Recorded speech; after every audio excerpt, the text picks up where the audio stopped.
Matagal na nating naririnig sa province of Saskatchewan and Manitoba, and of course ang Alberta dito sa prairies and sa eastern coast, western coast ng Canada, na mayroong iba't ibang programang isinasagawa para matugunan nga yung kakulangan nila sa kanilang labor o sa mga manggagawa. And this year ay kakaiba yung ginagawa naman ngayon ng Manitoba kumpara sa Alberta at sa Saskatchewan.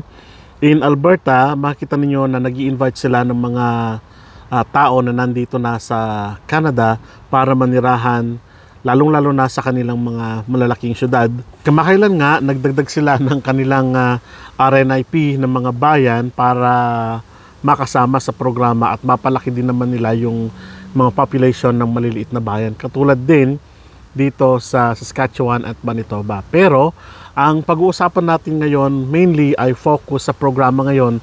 Mag-abang na po kayo sapagkat hindi matatapos ang taon ay magkakaroon ng panibagong programa ang Manitoba. Hindi panibago kundi magkakaroon ngayon sila ng karagdagang programa para mas ma-increase o para mas madagdagan yung kanilang intake sa pag-i-encourage ng mga foreign workers o ng mga manggagawa sa kanilang lugar. Sabi ni Colin Singer ng Immigration.ca, Manitoba eyeing economic immigration strategy with new advisory council. Sabi po dito, Manitoba is working on a strategic plan to boost its economic immigration through its newly formed Advisory Council on Economic Immigration and Settlement or ACEIS. Katulad po ng sinabi ko, hindi ito panibago kundi karagdagang programa para mas madagdagan yung kanilang foreign national intakes, workers intake. So ano po ang implication nito ngayon sa inyo ng mga nag-a-apply? So I will not post a job this time. I will not post a link sa kanilang website. Pero ang pag-uusapan natin ngayon is more on the encouragement para sa inyo na yung mga naka-apply sa Manitoba at hindi nakuha ng mga nakaraang intake, baka pwede nyo uling galugarin yung kanilang mga job posting sites. Kasi kung makikita ninyo mamaya, bibigyan ko kayo ng datos kung gaano kalaki yung kanilang hahanapin this 2023. Tandaan po ninyo, nasa kalahati pa lang po tayo ng 2023 at ito ay planong umpisahan ngayong 2023 at magpapatuloy. Our government continues to work to advance Manitoba's economic immigration priorities, particularly addressing labor shortages, encouraging economic development, and supporting Manitoba's francophone population, said Province's Immigration Minister John Reyes. Napansin niyo po ba na yung kanilang mga words ay pareho sa Alberta, Saskatchewan, British Columbia at Toronto or Ontario? Ibig sabihin po nito na nagkakaroon na ngayon sila ng iisang layunin na mapataas yung intake nila dahil mayroon ngang labor shortages.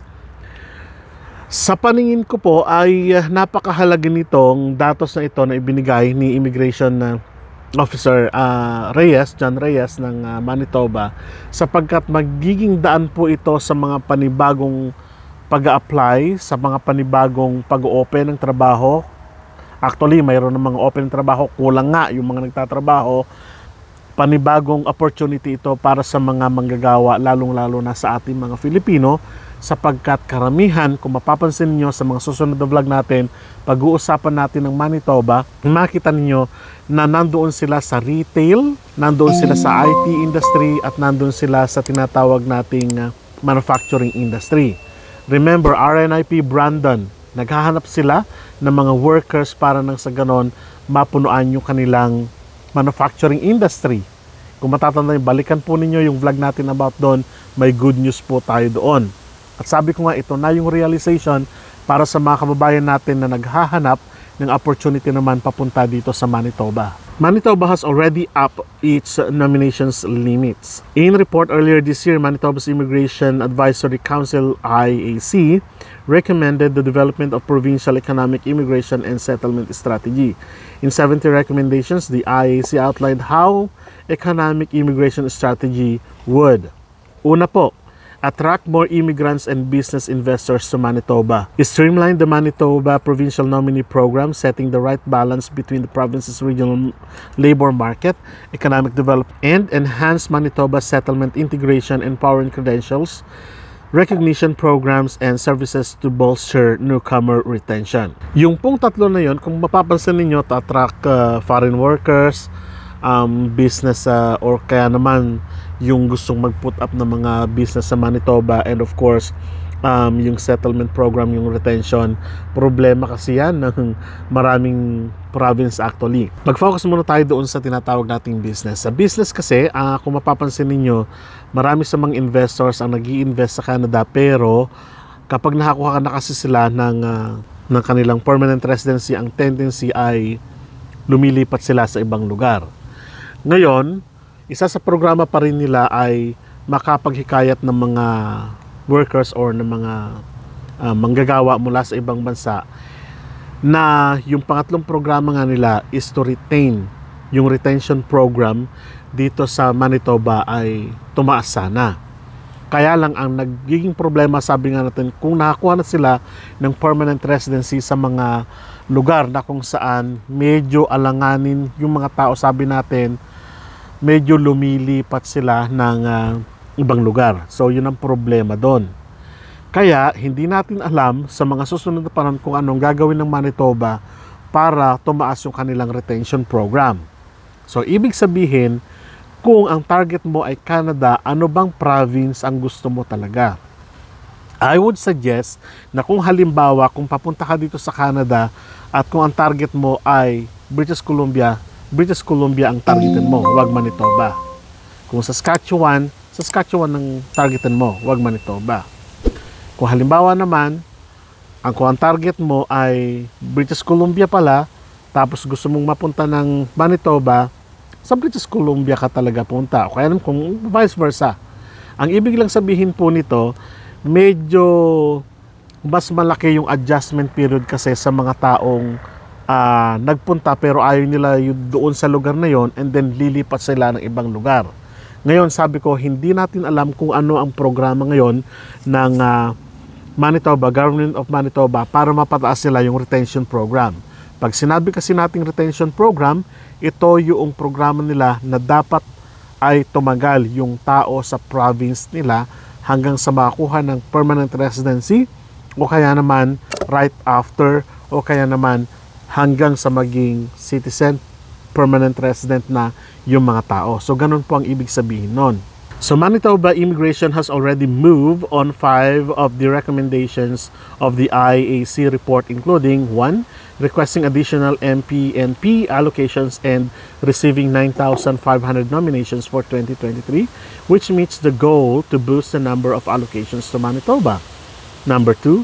Conducting targeted MP&P expression of interest (EOI) draws to select candidates working in Manitoba in occupations with high levels of reported labor shortages. And 3.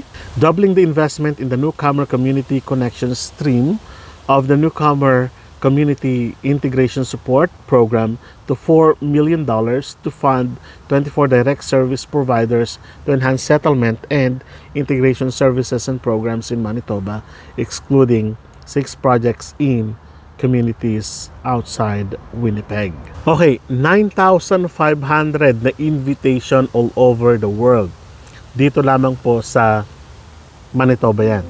So, ibig sabihin na kung ikaw ay nag-a-apply at mayroon ka na ngayong job offer from Manitoba, maaaring maging kasama ka na sa programa ng Manitoba sa kasalukuyan na ini-enhance sila yung kanilang immigration at mapataas nga yung population ng outside Winnipeg.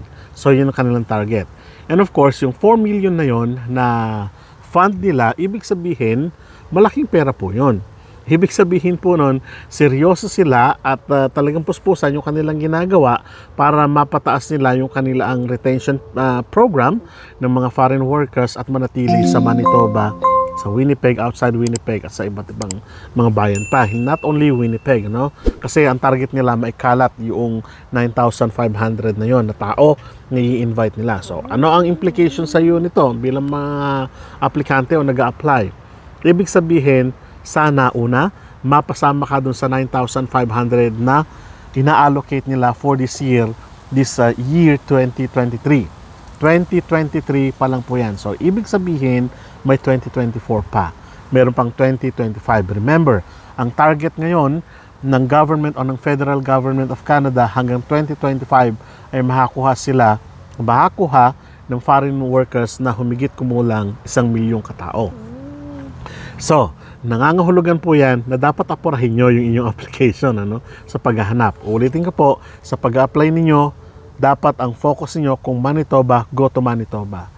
Kung talagang gusto nyong Manitoba talaga, Manitoba talaga. Para naman sa ganun ay hindi naman mabaliwala, syempre, yung program, magandang programa ng Manitoba for foreign workers like you, like us, katulad po natin.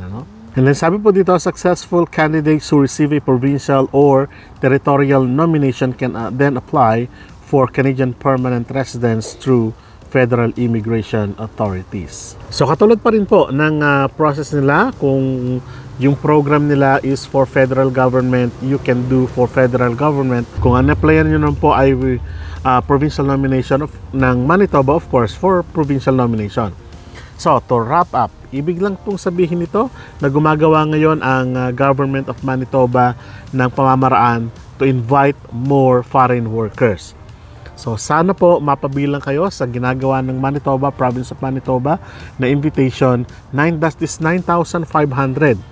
Napakaraming application po ang gagawin nito.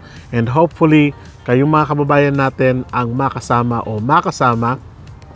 in this program para nang sa ganon ay syempre magkasama-sama po tayo dito sa Canada. At yung pangarap ninyo na makarating ng Manitoba, kung yun po ang target ninyo, go to Manitoba, Ngayon po, saan po kayo maghahanap ng trabaho? Go to Manitoba Jobs o kaya naman Job Bank. Doon po kayo po pwedeng maghanap ng trabaho, Indeed.com. And of course, pumunta po kayo directly sa mga employer na nandito o nandoon sa Manitoba for your hiring. So maraming salamat po at kita-kita po tayo sa mga susunod na vlog. Hanggang sa muli.